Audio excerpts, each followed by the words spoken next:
ನಾವು ದೇವರ ಸೇವೆಗೆ ಹೋಗ್ತೇ ಇಲ್ಲ. మనం దేవ సేవకి మనం యోగ్యులు కాదు. ಸೇವೆಗೆ ಬೇಕಾದದ್ದು ಎರಡೇ ವಿಷಯ. సేవకు కావాల్సిన రెండే విషయాలు. ಕರ್ತನ ಸೇವೆ ಮಾಡಕ್ಕೆ ಬೇಕಾದದ್ದು ಎರಡೇ ವಿಷಯ. దేవన సేవ చేసేదానికి రెండే విషయాలు. CCM ಅಲ್ಲ, CCM కాదు, ಥಿಯಾಲಜಿ ಅಲ್ಲ, థియాలజీ కాదు, BTH ಅಲ್ಲ, DTH ಅಲ್ಲ. BTH కాదు. ಎರಡು ಬೇಕು. రెండు కావాలి. ಒಂದು ఒకటి ದೇವರ ಪ್ರೀತಿ, ದೇವನ ಪ್ರೇಮ.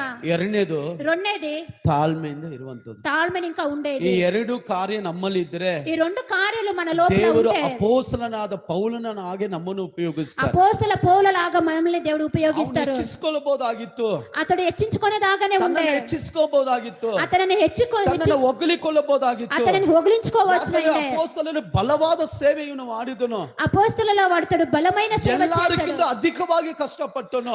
అందరికన్నా అధికంగా అతడు కష్టం పట్టాడు. ಆದರೂ ತನ್ನನ್ನು ಹೆಚ್ಚಿಸಿಕೊಳ್ಳಲಿಲ್ಲ ಅವನು. అతడు అతనిని హెచ్చించుకోలేదు. ಈಗ ನೋಡ್ರಿ 10 ಆತ್ಮ ಇದ್ರೆ